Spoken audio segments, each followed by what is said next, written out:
একটু থেতো করে নিলাম। আচ্ছা, এভাবে কিন্তু আমি থেতোটা করে নিলাম। এবার যেটা করব দেখো, দেখা যাক চিকেনটা কি অবস্থায় আছে।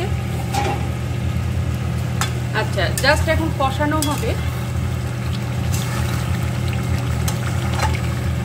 আচ্ছা, কষানোটা চলছে চিকেনের।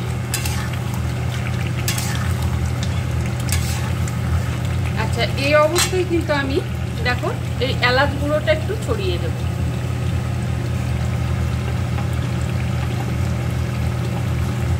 এলাচ গুঁড়োটা আমি ছড়িয়ে দিলাম।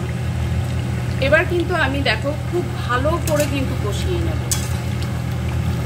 খুব সুন্দর করে কষানো হবে। এই পর্যায়ে কষানোটা যতটা ভালো হবে, মাংসর কালারটা এবং যে ফ্লেভারটা, টেস্টটা অনেক বেটার আসবে।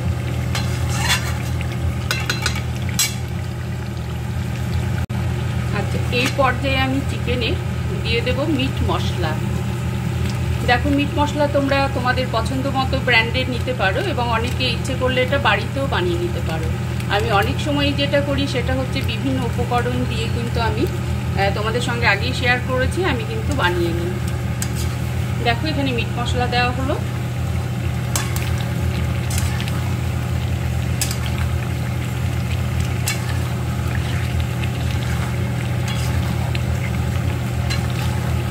আচ্ছা, এই অবস্থায় কিন্তু গ্যাসটা অবশ্যই সিমে দিতে হবে। গ্যাসের যে ফ্লেমটা সেটা কিন্তু সিমে দিয়ে কষাতে হবে।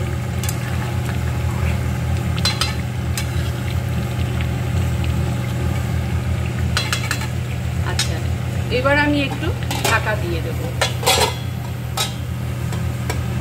সিমে একটু আস্তে আস্তে ভালো করে কষানো হবে। আচ্ছা, এখানে কিন্তু চিকেনটা খুব ভালো করে কষানো হয়ে গেছে। দেখো, আমি এখানে জলটা গরম করতে দিয়েছি। অতএব জলটা যতটা আমি গ্রেভি রাখবো, আমি ততটা কিন্তু জলটা কিন্তু দিয়ে দেবো। দেখো, কারণ ঝোলটা ফুটবে এবং কমে যাবে তারপরে।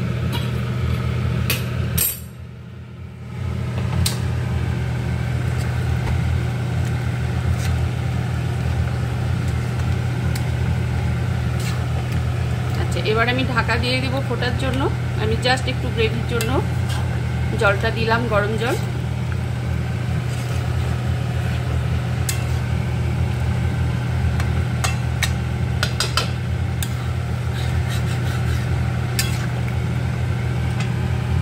এখানে দেখো, আমার চিকেনটা কিন্তু পুরো কমপ্লিট হয়ে গেছে। এবার কিন্তু আমি স্টপ করে দেব এবং সার্ভিং বলে সার্ভ করে দেব। কেমন হয়েছে তোমরা কমেন্টের মাধ্যমে জানাবে, যদি ভালো না লাগে সেটাও জানাবে। দেখো, চিকেনটা কেমন হয়েছে তোমাদের সঙ্গে শেয়ার করি সেটা। এবার সার্ভিং বলে আমি সার্ভ করে নিচ্ছি।